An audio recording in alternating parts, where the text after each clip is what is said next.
शुभ प्रभात. Good morning. लेक्चरला सुरुवात करूया. कालच्या तासाला आपण मुलाखत पूर्वतयारी आणि मुलाखतीचे हेतू या घटकांविषयी माहिती पाहिलेली आहे. त्याचबरोबर आजच्या तासाला आपण मुलाखत कशी घ्यावी या विषयी माहिती पाहणार आहोत. सगळ्यांना जर ऐकू येत असेल, व्यवस्थित आवाज क्लिअर येत असेल तर सुरुवात करूया लेक्चरला. मुलाखत कशी घ्यावी. आता मुलाखत म्हणजे काय, कोणता शब्द आहे, मुलाखतीचा अर्थ काय, सहेतुक, त्यानंतर संवाद, नियोजित, पूर्वनियोजित, हे सगळं आपण पाहिलेलं आहे. परत आपण तिथं त्यामध्ये पाहणार नाही. तर मुलाखत कशी घ्यावी. साधारणपणे 3 टप्पे महत्वाचे आहेत. मुलाखतीची सुरुवात, मुलाखतीचा मध्य आणि मुलाखतीचा शेवट. बरोबर. ह्या 3 टप्प्यामधून आपण एखाद्या व्यक्तीची, की ज्या व्यक्तीची आपल्याला मुलाखत घ्यायची आहे, अशा व्यक्तीची आपण मुलाखत काय करू शकतो, घेऊ शकतो. त्याबरोबर साधारणपणे हे आता बघा, मुलाखती ज्या असतात किंवा तुम्ही दूरदर्शनवर पाहिले असतील मुलाखत, किंवा तुम्हाला जर एखाद्या व्यक्तीची मुलाखत घ्यायची असेल तर सर्वप्रथम मुलाखतीची सुरुवात असते. या मुलाखतीच्या सुरुवातीमध्ये कोणत्या गोष्टी महत्वाच्या असतात ते पाहायचं आहे. मुलाखतीचा मध्य असतो आणि मुलाखतीचा शेवट असतो. तर पाहूया आपण. असं म्हणतात पहा, well begin is half done. काय अर्थ आहे बरं या वाक्याचा. Well begun is half done म्हणजे कोणत्याही कार्याची चांगली सुरुवात हे त्या कार्याचं अर्ध यश असतं. बरोबर. मुलाखतीचं पण तसंच आहे की जर मुलाखतीची सुरुवात जर चांगल्या प्रकारे झाली तर ज्या व्यक्तीची आपण मुलाखत घेणार आहोत ती मुलाखत अतिशय चांगल्या प्रकारे होईल. तसं या अर्थाने मुलाखतीचा जो प्रारंभ आहे, मुलाखतीची सुरुवात आहे, अत्यंत आकर्षक व्हावी, चटपटीत, थेट श्रोत्यांच्या, वाचकांच्या काळजाला जाऊन भिडणारा असले पाहिजे. सुरुवात कशी असली पाहिजे, सुरुवातच अत्यंत आकर्षक असली पाहिजे. मग समोर बसलेली जी व्यक्ती आहे ती कोणत्याही का क्षेत्रामधील असणार, आपल्याला त्या मुलाखत दात्याला बोलतं करायचं आहे. त्याच्या अंगी असणारे जे गुण, कर्तृत्व आपल्याला काय करायचं आहे, जाणून घ्यायचं आहे. त्यासाठी या सगळ्या गोष्टी महत्वाच्या आहेत. जशी चांगली सुरुवात त्या कार्याचं अर्ध यश असतं, तसं मुलाखतीचा प्रारंभ, मुलाखतीचा सुरुवात अत्यंत आकर्षक, चटपटीत आणि थेट श्रोत्यांच्या, वाचकांच्या काळजाला भिडणारा पाहिजे. मुलाखतकाराच्या पहिल्या 4-5 वाक्यात श्रोते वाचक मुलाखतीच्या वाचनात असतील, किंवा जर एखादी मुलाखत लिखित असेल तर वाचनात, एखादी मुलाखत आकाशवाणीवर असेल तर श्रवणात, आणि जर एखादी मुलाखत समोर श्रोते पाहत असतील तर ते पाहण्यात गुंतले पाहिजेत. बरोबर. आता मुलाखतकार म्हणजे मुलाखत घेणारा, मुलाखत दाता म्हणजे मुलाखत देणारा, आणि मुलाखत ऐकणारे जे असतात, वाचक असतील, श्रोते असतील, ह्या गोष्टी आपल्याला माहित आहेत. बरोबर. जसं पहा, एखादी फायनलची मॅच असते, मग IPL असेल, कोणतेही क्रिकेट असेल, कसोटी असेल, वन डे असेल, आणि मॅच सुरू होण्याआधी दोन्ही संघाच्या समर्थकांमध्ये काय असतं, एक उत्सुकता असते, मॅच कशी होईल, काय होईल. आणि मॅचच्या पहिल्या चेंडूवर एखाद्या फलंदाजाने तो चेंडू आहे भिरकावून थेट सीमा बाहेर टोलावल्याचा आनंद झाला पाहिजे. बरोबर. जे दडपण असतं, मुलाखत देणाऱ्यालाही दडपण असतं, घेणाऱ्यालाही दडपण असतं, आणि मुलाखत ऐकणारे जे श्रोते, वाचक बसलेले असतात त्यांनाही एक प्रकारचं दडपण नाही, पण एक त्यांच्या मनामध्ये अशी भीती असते, कसं होईल, काय होईल. बरोबर. आणि आपण अशा सिच्युएशन मध्ये पाहतो की एखादी मॅच आहे आणि पहिल्या चेंडूवर जर एखाद्या फलंदाजाने चेंडू सीमाबाहेर टोलवल्याचा आनंद झाला पाहिजे. तसं मुलाखत ही अगदी नैसर्गिक, सहजपणे आणि ओघात घडली पाहिजे. कशी पाहिजे? नैसर्गिक पाहिजे. मुलाखत घेणाऱ्यावरही दडपण असता कामा नये, मुलाखत देणाऱ्यावरही दडपण असता कामा नये आणि त्याच्यापेक्षा जास्त ऐकणाऱ्यावर असता कामा नये. नैसर्गिक, सहजरित्या, ओघाओघात ती मुलाखत काय झाली पाहिजे? घडली पाहिजे. त्यानंतर त्याला कृत्रिमता म्हणजे काय? की शिष्टाचार आहेत, सगळे शिष्टाचार तर पाळावेच लागतील, पण खूपच औपचारिक चाललेले आहे, बसा, नमस्कार वगैरे. आणि ती आपण म्हणतो ना की समजा जर आपण निसर्गामध्ये फुललेलं झाडावर फुललेलं एखादं फुल पाहिलं तर त्याचा स्पर्श, त्याचा सुहास, त्याचा गंध, त्याचं रंग हे आपल्या मनाला भुलवतात. आणि ते जर एखादं फुल कृत्रिम असेल, बरोबर, ते नैसर्गिक नसेल, एक बनवलेला असेल, त्याला ना रंग असेल ना सुगंध आहे किंवा, तर त्या ठिकाणी ते आपल्याला म्हणजे स्पर्श केल्यानंतर जसं आपल्याला ते योग्य वाटत नाही, तसं कोणतीही मुलाखत ही अगदी सहज, नैसर्गिक, ओघवतेपणे, बरोबर, त्याला कृत्रिमतेचा जराशी स्पर्श असता कामा नये. जर असं झालं तर ना मुलाखत देणारा मनापासून प्रश्नांची उत्तरं देईल, ना मुलाखतकार, प्रश्न विचारणारी व्यक्ती मनापासून प्रश्न विचारणार, आणि ऐकणारे त्याच्यापेक्षा वेगळं करतील. बरोबर.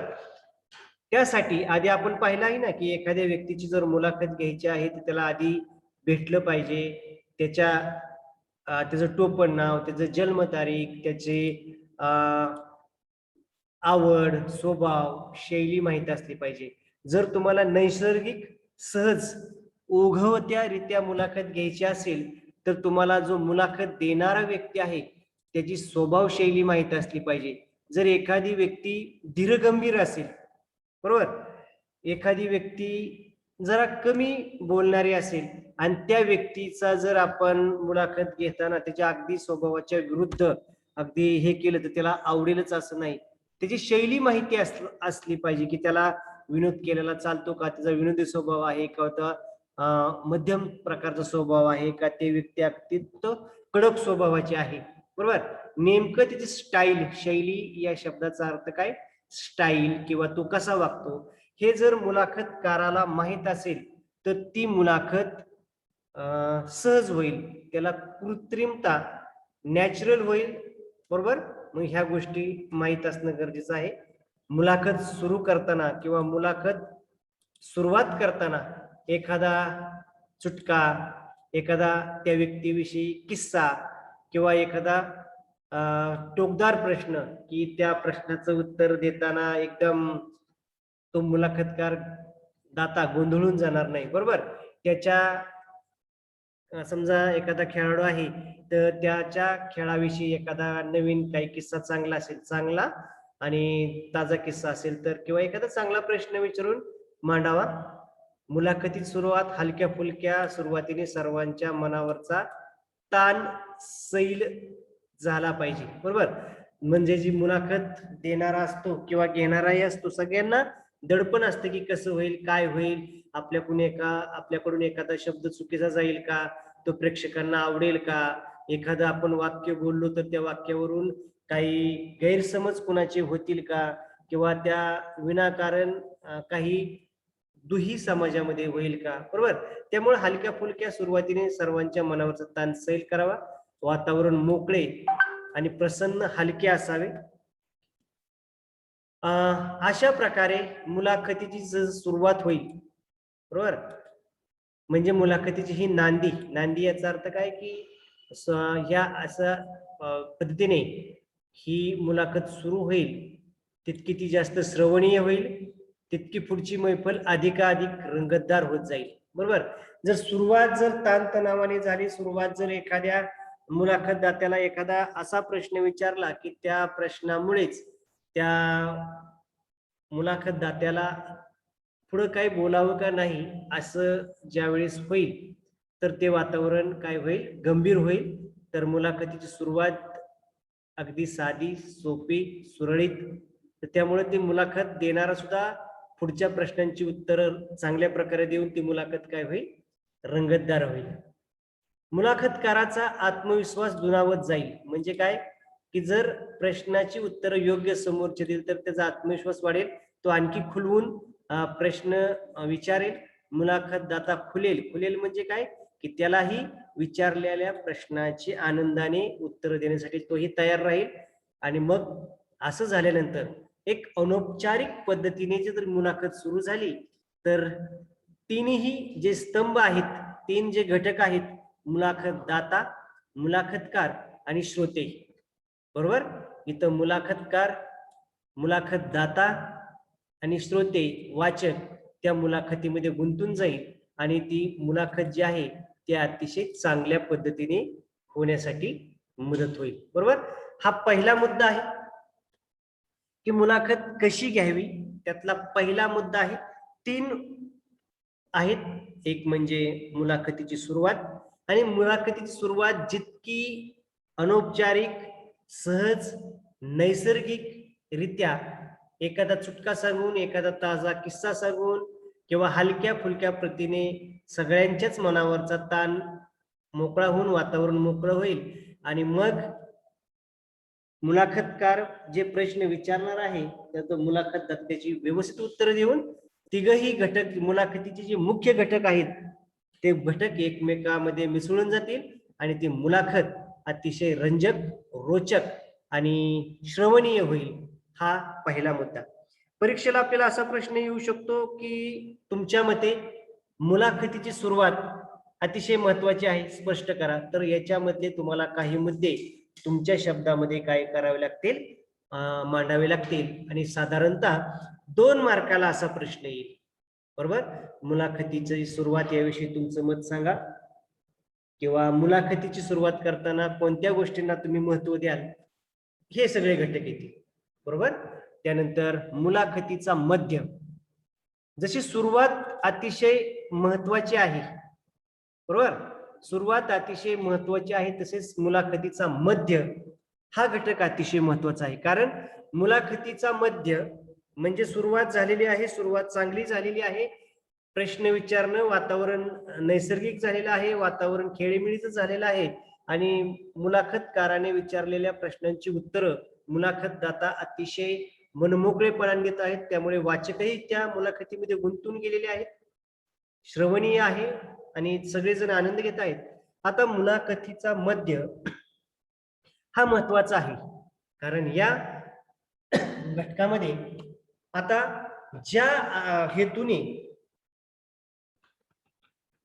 आपण मुलाखत आयोजित केली आहे त्याचा मध्य आहे. तुम्हाला या घटकामध्ये सगळ्या प्रश्नांची उत्तरं काय होणार आहेत, मिळणार आहेत. पहा, आता मुलाखतीच्या मध्यामध्ये पहा की सगळे प्रश्नांची, विचारायच्या प्रश्नांची यादी तयार केलेली आहे, त्याचा क्रमही पक्का केलेला आहे. उत्तरे काय मिळतील याची खात्री नाही, बरोबर. मुलाखतकाराने सुसूत्रबद्ध एकामागोमाग प्रश्नांची यादी केलेली आहे. त्यानुसार आता मुलाखतीचा मध्यापर्यंत आपण आलेलो आहोत. क्रम योग्य आहे, प्रश्नांची यादी मुलाखत विचार घेणाऱ्याकडे आहे, क्रम पक्का आहे. उत्तरे काय मिळतील याची खात्री नाही, बरोबर. शिवाय एक प्रश्न, मग त्याचे उत्तर. तुमचं नाव काय, उदाहरणार्थ तुमचं नाव काय, नाव सांगितलं, तुमचं प्राथमिक शिक्षण कुठे झालं, प्राथमिक शिक्षणच्या शाळेचं नाव सांगितलं, मग त्या शाळेविषयी तुम्हाला काय माहित असेल, किस्सा असेल तुम्ही सांगू शकता. एक प्रश्न, त्याचं उत्तर, त्या उत्तरामधून परत प्रश्न, त्या दुसऱ्या प्रश्नामधून परत उत्तर, परत तिसरा, परत चौथा.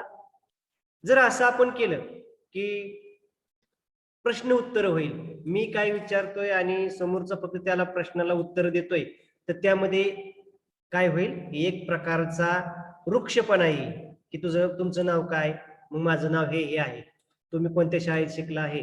तर ते प्रश्न संवाद झाल्यासारखं झालं. आपल्याला मुलाखत घ्यायची आहे, मग ती वृक्ष आणि पठडी छापेल की म्हणजे एकाच पठडीतील होईल. म्हणून प्रश्नच असे लवचिक तयार करायचे की मिळालेल्या उत्तराचा धागा पकडून पुढचा प्रश्न तयार झाला पाहिजे, बरोबर. नाही तर आपण 1-2 तासाची मुलाखत आहे, एक आपण 25-30 प्रश्न लिहून आणलेले आहेत आणि त्याच क्रमाने मी जे प्रश्न लिहून आणलेले आहेत तेच मी प्रश्न विचारणार आणि त्याच प्रश्नांची उत्तरं त्या मुलाखतदात्याने द्यावीत. जर असं झालं तर एक साचलेपणा येईल, एक वृक्ष मुलाखत होईल. समजा मी एक प्रश्न विचारलेला आहे, मी प्रश्नांची यादी समोर माझ्या आहे, पण मुलाखतदात्याने आपल्या अपेक्षेपेक्षा जास्त चांगलं उत्तर दिलं आहे, वेगळं उत्तर दिलं आहे, तर त्या उत्तरामधूनच प्रश्न परत तयार करता आला पाहिजे आपल्याला. जर असं झालं तर ते जे भाषण आहे, ती मुलाखत आहे, ती अनौपचारिक पद्धतीने होईल. अनौपचारिक आणि औपचारिक. अनौपचारिक म्हणजे काय, की जिथे नियम शिष्टाचार जवळजवळ पाळले जात नाही. जसं आपण घरामध्ये आई वडिलांशी बोलतो, आईशी बोलताना आपण आव जाऊ बोलतो का, आईला अरे कारे बोलतो, पण वडिलांना अरे तुरे करतो का, नाही. घरी जे बोलतो आपण ते अनौपचारिक बोलणं असतं. पण तेच जर तुम्ही ऑफिसमध्ये आला, शिक्षकांशी बोलता आहात किंवा तुमच्यापेक्षा जास्त वयाच्या व्यक्तीशी बोलता आहेत, तिथं आपण आरे कार्य करत नाही. लक्षात आलं तुम्हाला? मग औपचारिक म्हणजे काय, की नियम पाळावे लागतात. त्याचप्रमाणे आपल्याला त्या ठिकाणी बंधनं पाळावी लागतात. आता मित्रांशी बोलतो आपण. मित्रांशी बोलत असताना समवयस्क मित्र असतील तर आरे कार्य करतो, बरोबर. तो त्याचं वय याचं आपण भान ठेवत नाही, बोलताना भाषेचं भान ठेवत नाही. अनौपचारिक गप्पा असतात आणि औपचारिक गप्पांपेक्षा अनौपचारिक गप्पा जर झाल्या तर त्यात आपल्याला आपलेपणा असतो, जिव्हाळा असतो, आपुलकी असतो, बरोबर. एखादी व्यक्ती असेल त्याला दादा म्हणणं हे झालं औपचारिक आणि अनौपचारिक म्हणजे कार्य दाद्या, बरोबर, म्हणजे एकिरीवर येणे. जर अशी इतकंही नाही एकिरीवर यायचं, पण अशी जर मुलाखत झाली, अनौपचारिक पद्धतीने मुलाखत झाली, एक प्रश्न त्यातून आलेलं उत्तर, त्या उत्तरातून परत एखादा प्रश्न, परत आपण ठरवलेले प्रश्न आहेत, जर असं झालं तर ती मुलाखत अतिशय चांगल्या प्रकारे होऊ शकते, बरोबर. पुढे पाहूया आपण. हे कौशल्य आहे, बरोबर. हे मुलाखत विचारणाऱ्या व्यक्तीचं कौशल्य आहे आणि ती थोड्या हजरजबाबीपणा आपण ज्याला म्हणतो किंवा काय हजरजबाबीपणा असेल किंवा समय सूचकता या ठिकाणी खूप महत्वाची आहे, बरोबर. जर मी 25 प्रश्न काढून आलेले आहेत आणि मी 13वा प्रश्न विचारलेला आहे, 13व्या प्रश्नाचं उत्तर वेगळंच दिलेलं आहे समोरच्या व्यक्तीनं आणि लगेच मी 14वा प्रश्न, त्या उत्तराचा आणि प्रश्नाचा काहीही संबंध नाही, तर ती मुलाखत काय होईल, वृक्ष होईल. वृक्ष होईल म्हणजे काय, की ती श्रवणीय होणार नाही, वाचनीय होणार नाही. ह्या ठिकाणी हे कौशल्य आहे. हे आता या मुलाखतकाराचं कौशल्य आहे. आयत्या वेळची कसरत आहे, सरावाने ती जमते. प्रश्नांची यादी मुलाखतकारासाठी असते, श्रोत्यांसाठी नसते. काय प्रश्न विचारायचे आहेत हे मुलाखतदाराला माहित असतं, श्रोत्यांना माहित नसतं. त्यामुळं जर एखाद्या प्रश्नाचा क्रम बदलला, बरोबर, एखादा प्रश्न आपण लिहूनच आणलेला नाही आणि तो जर विचारला, हे आपल्याला माहित असतं की क्रम बदललेला आहे, पण ते श्रोत्यांना ते माहित नसतं. ही एक कला आहे, हे एक मुलाखतकाराचं कला आहे, मुलाखतकाराचं कौशल्य आहे आणि ती आयत्या वेळची कसरत आहे, बरोबर. लक्षात येत आहे की ती आयत्या वेळची कसरत आहे, कौशल्य आहे, हे गुण आपल्याकडं असणं आवश्यक आहे. कसं आहे पहा, की प्रश्न उत्तराची रंगीबेरंगी फुले एकामागे एक मुलाखतीच्या धाग्यात गुंफत गेले की ती एक सलग दिमागदार संवाद मला होऊन जाते. प्रश्नातून उत्तरे, उत्तरातून प्रश्न, प्रश्नांची उत्तरे, उत्तरांचे प्रश्न, हे महत्वाचे आहे. प्रश्नांचे उत्तर, उत्तरांचे प्रश्न, परत प्रश्नांची उत्तर आणि उत्तराचे प्रश्न. बघता बघता मुलाखतदात्याच्या व्यक्तिमत्वाचे पैलू उलगडत जातात. हा महत्वाचा गुण आहे, महत्वाचा मुद्दा सुद्धा आहे आणि मुलाखतीचा मध्यामध्ये हे सगळं महत्वाचं आहे. आणि मुलाखत सुरुवात झालेली आहे आणि मध्याकडे आपण आल्यानंतर ह्या गोष्टी, इथं मात्र जे कसब आहे, ते कौशल्य आहे, ते मुलाखत दात्याचं आहे, मुलाखतकाराचं आहे. समोरच्या व्यक्तीचं, समोरच्या व्यक्तीला आपल्याला दडपणातून थोडस मुक्त करायचं आहे, त्याच्याकडून आपल्याला भरपूर माहिती काढून घ्यायची आहे आणि मग ह्या सगळ्या गोष्टी काय आहेत, महत्वाच्या आहेत. काय? प्रश्नातून उत्तर, उत्तरातून प्रश्न, परत प्रश्नातून उत्तर, या सगळ्या गोष्टी. आणि या सगळ्या गोष्टीमधून जी मुलाखत देणारी व्यक्ती आहे त्या व्यक्तीच्या व्यक्तिमत्वाचे, कार्याचे, त्याने घेतलेल्या मेहनतीचे, त्याने घेतलेल्या कष्टाचे, त्याने त्याच्या क्षेत्रामध्ये मिळवलेलं यश, त्याला आलेल्या समस्या आणि त्या समस्यावर कशा प्रकारे मात केले, हे आपल्याला ह्या प्रश्नांमधून काय होईल किंवा यातून आपल्याला माहिती होईल. बरोबर. पण मात्र हे करत असताना समजा आपण हे करतोय, प्रश्नातून प्रश्न आणि विचारतोय, महत्वाचं आहे की मूळ विषयाचा संदर्भ तुटता कामा नये. ज्या विषयासाठी, ज्या आशयासाठी आपण त्या व्यक्तीला मुलाखतीला बोलवलेला आहे, मग तो शेतकरी आहे, ती परिचारिका आहे, तो खेळाडू आहे, ती गायक आहे, तो गायक आहे, किंवा तो सफाई कामगार आहे, किंवा तो भाजी विक्रेता आहे, किंवा तो देशातील उद्योगपती आहे. बरोबर. हे करत असताना मूळ विषयाशी निगडीत आपले जे आहेत त्यातून संदर्भ सुटता कामा नये. आणि ज्या कारणासाठी आपण ती मुलाखत आयोजित केलेली आहे त्या मुलाखतीचा जो हेतू आहे तो निसटता कामा नये. कारण असं जर होत असेल, कारण वेळेची मर्यादा असते, प्रश्नांची मर्यादा असते, आणि जर आपण असे प्रश्न उत्तर करत गेलो आणि मधीच आपण असे काही प्रश्न विचारले गेले तर मूळ त्या मुलाखतीचा जो हेतू आहे तो काय होता कामा नये, सुटता कामा नये. बरोबर. त्यानंतर मुलाखत रंजक असावी. रंजक असावी म्हणजे काय? त्यामधून वेगवेगळी माहिती मिळावी, वेगवेगळ्या ज्या कंगोरे आहेत त्या व्यक्तीच्या स्वभाव गुण असतील, त्या व्यक्तीचे आणखी काही सगळ्या त्या व्यवसायातील गुण असतील, त्यात रंजक असावी. मुलाखत रंजक असलीच पाहिजे. पण रंजकतेच्या आहारी जाऊन मुलाखतीचे उद्दिष्टच भरकटता कामा नये. म्हणजे अजून आणखी खोल विचारावं, आणखी खाजगी आणि ते उद्दिष्ट भरकटता कामा नये. या पायरीवर म्हणजे मुलाखतीचा मध्य, या पायरीवर ज्या मुलाखतीचे 3 टप्पे आहेत, 3 पायऱ्या आहेत, मुलाखतीची सुरुवात, मुलाखतीचा मध्य आणि मुलाखतीचा शेवट. या मुलाखतीच्या मध्य या पायरीवर ज्या कारणासाठी आपण मुलाखत घेणार आहे त्याचा संदर्भ सुटता कामा नये आणि ती मुलाखत वेगळीकडे भरकटता कामा नये. हे मुलाखत दात्याने लक्षात ठेवायला हवं, वेळेचं भान ठेवायला हवं, किंवा ज्या आपल्याला गोष्टी काढून घ्यायच्या आहेत तेही गोष्टीकडे लक्ष दिलं पाहिजे. हळूहळू मुलाखत तिच्या सर्वोच्च बिंदूकडे अग्रसर होत जावी. सर्वोच्च बिंदूकडे अग्रसर होत जावी म्हणजे काय? ज्या कारणाने आपण ती मुलाखत आयोजित केलेली आहे, मुलाखतीच्या मध्यामध्ये जवळजवळ आपण त्या मुलाखतीच्या टोकावर असायला पाहिजे. बरोबर. कारण तिथं आता मुलाखतीचा शेवट होणार आहे, आणि शेवट होणार आहे म्हणजे ज्या कारणाने ती मुलाखत आपण आयोजित केलेली आहे ती मुलाखतीतले जवळजवळ 80%, बरोबर. सर्वोच्च बिंदू म्हणजे काय? जवळजवळ आपल्याला किंवा श्रोत्यांच्या काही शंका असतील त्या 80% जवळजवळ या मुलाखतीच्या मध्य या पायरीवर काय झाल्या पाहिजेत, त्या वाचकांना, श्रोत्यांपर्यंत पोहोचल्या पाहिजेत. बरोबर. त्याचप्रमाणे काय आणखी महत्वाचं आहे पहा, मुलाखतीच्या मध्यावर मुलाखत देणाऱ्याचे व्यक्तिमत्वाचे, विचारधारेचे सर्व कंगोरे समोर आले पाहिजे. सर्व कंगोरे म्हणजे काय? चांगल्या, वाईट, उणिवा, चांगल्या बाबी. कंगोरे म्हणजे काय? वेगवेगळे त्याच्या स्वभावाचे वेगवेगळे पैलू ह्या मध्यावर, मुलाखतीच्या मध्यावर काय झाले पाहिजेत? वाचकांपर्यंत, श्रोत्यांपर्यंत पोहोचले पाहिजेत. बरोबर.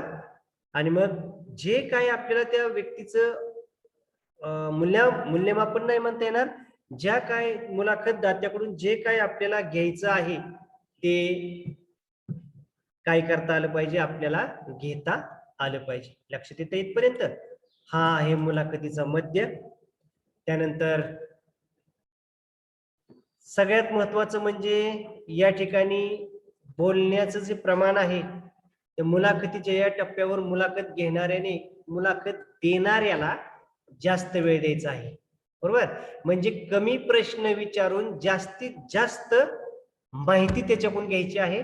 मुलाखतकाराने कमी बोलायचं आहे, मुलाखत देणाऱ्याने जास्त बोलायचं आहे, त्याला अधिक व्यक्त होऊ द्यायचं आहे. बरोबर. म्हणजे जर आपण एखादा प्रश्न विचारला तर त्याच्याकडून जास्तीत जास्त माहिती काढून घेण्याचा आपण प्रयत्न करायचा आहे. मुलाखतकाराने मुलाखतीच्या मध्यावर थोडस कमी बोलायचं आहे. कमी बोलायचं म्हणजे प्रश्न विचारायचा आणि जास्तीत जास्त कुणाला बोलून द्यायचंय, मुलाखत देणाऱ्याने. बरोबर. प्रश्नांची गुंफण अशा कुशलतेने करावी की उत्तरदात्याचा उत्साह वाढला पाहिजे. म्हणजे प्रश्न असे पाहिजेत की उत्तर देणाऱ्याला उत्साह वाढला पाहिजे. नाहीतर आपण एखादा प्रश्न विचारायचो आणि त्या मुलाखत देणाऱ्याला त्याचं उत्तर टाळायचं आहे आणि आपण जर जास्त खोलून विचारण्याचा प्रयत्न केला तर तो चिडण्याची शक्यता जास्त आहे, त्याचा उत्साह कमी होण्याची शक्यता जास्त आहे. म्हणून प्रश्नांची गुंफणच अशी करायची, प्रश्नच अशा कुशलतेने विचारायचे की त्या उत्तरदात्याचा, मुलाखतदात्याचा उत्साह वाढला पाहिजे. या टप्प्यावर एकूण मुलाखतीत सर्वात जास्त महत्वाचे, बरोबर, मध्यावर आलेलो आहे, त्यामुळे सर्वात जास्त महत्वाचे प्रश्न, विषयाशी थेट संबंधित असणारे प्रश्न विचारावेत. त्यानंतर मुलाखतीच्या माध्यमातून लोकांना जे द्यायचे आहे ते याच टप्प्यावर. म्हणून मुलाखतीचा मध्य हा जो टप्पा आहे तो अतिशय महत्वाचा आहे. बरोबर. ज्यासाठी आपण मुलाखत आयोजित केलेली आहे ते माध्यमातून लोकांना जे मिळायला पाहिजे ते याच टप्प्यावर. मुलाखतीच्या सुरुवातीलाही आपण मुख्य विषयाला हात घालू शकत नाही आणि मुलाखतीच्या समारोपामध्येही आपण हे करू शकत नाही. जे काही विचारायचं आहे, जे काही मुलाखतीच्या माध्यमातून प्रेक्षकांना, वाचकांना द्यायचं आहे ते याच टप्प्यावर. म्हणून मुलाखतीच्या 3 पायऱ्या आहेत, त्या 3 पायऱ्यावर, 3 टप्प्यावर हा महत्वाचा टप्पा आहे असं आपण म्हणूयात. हीच ती वेळ आहे, लक्षात आलं. आणि मग मुलाखतीच्या माध्यमातून मग असं काय होऊ नये की मुलाखतीला वेळ कमी राहिलेला आहे, आपण समारोपाकडे चाललेलो आहे आणि हे विचारायचं राहिलं, ते विचारायचं राहिलं.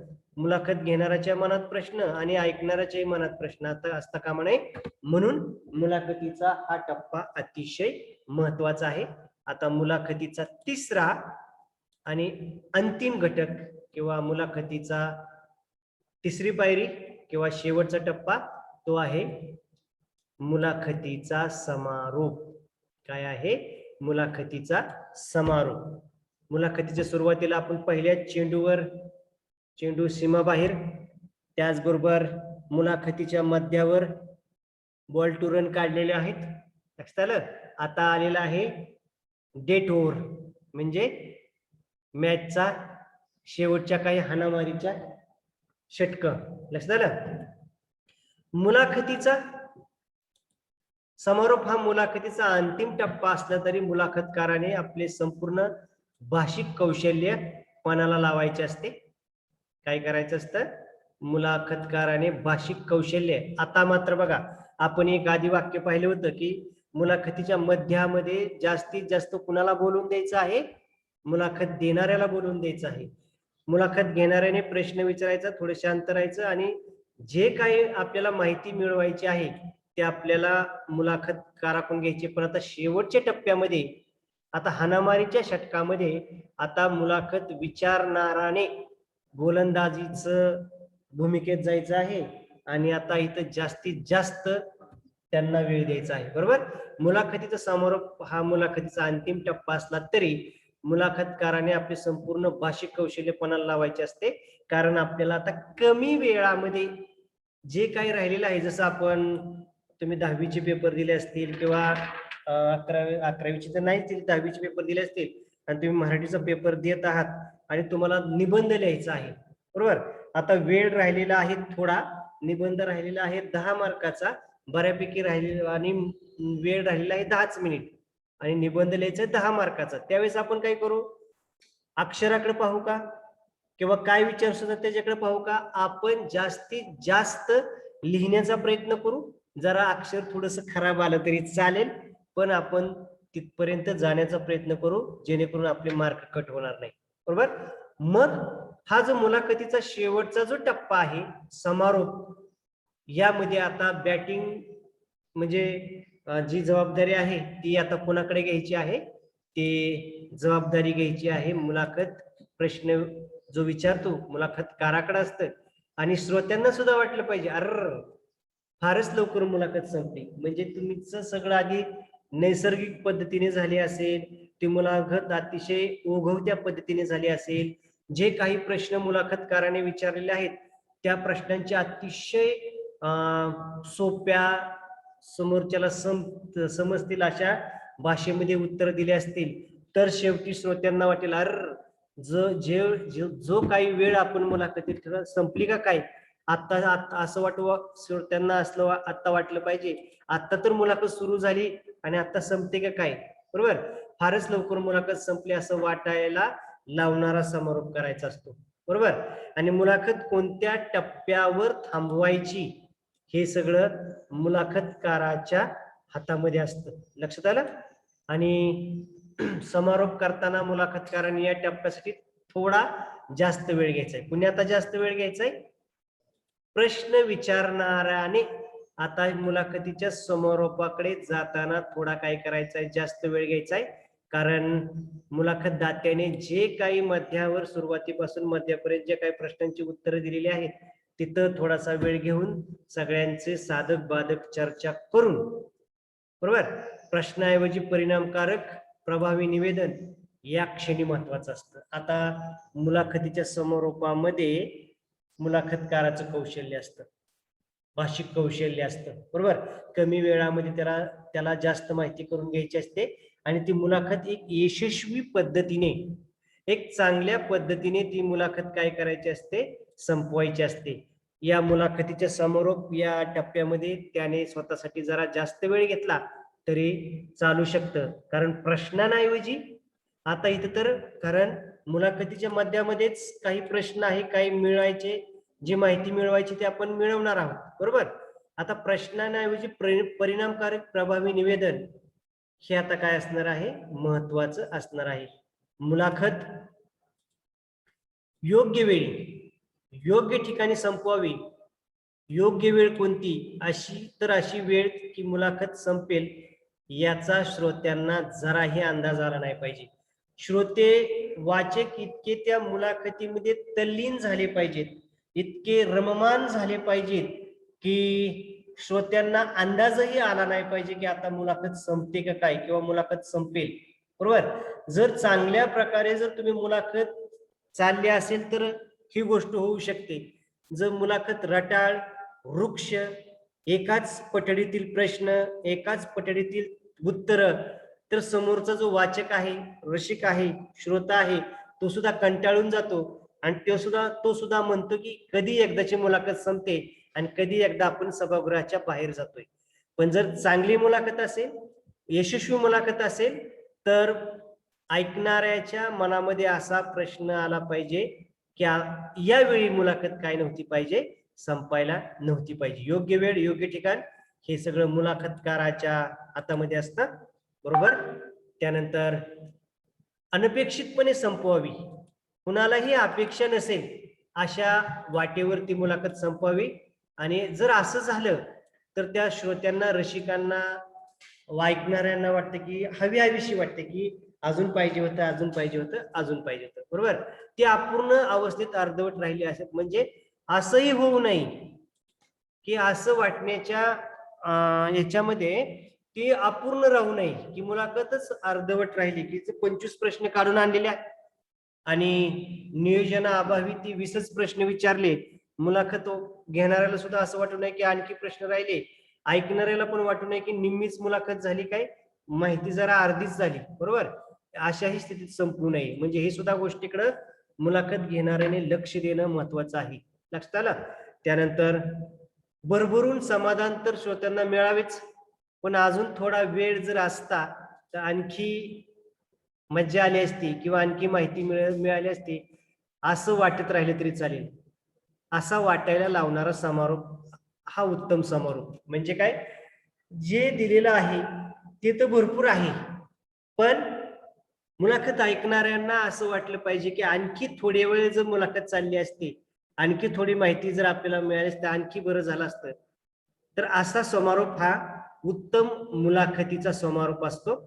बाहेर जाताना मुलाखतीतील काही अविस्मरणीय संवाद मनात श्रोत्यांनी साठवत श्रोते सभागृहाच्या बाहेर पडले की समजावून मुलाखत यशस्वी झाली, श्रोत्यांपर्यंत पोहोचली. काय मुलाखत संपलेली आहे आणि बाहेर जाताना जसं आपण एखादा सिनेमा पाहतो आणि सिनेमा पाहत असताना ज्यावेळी सिनेमा संपतो आणि सिनेमा त्या आपण थिएटरच्या सिनेमा हॉलच्या बाहेर जातो, त्यावेळी एखादा त्या सिनेमातला डायलॉग, एखादं गाणं किंवा आपण मनोमन आपलं पैसे फिटलं किंवा आपण जे पैशाचं तिकीट काढवतो ते वसूल झालं.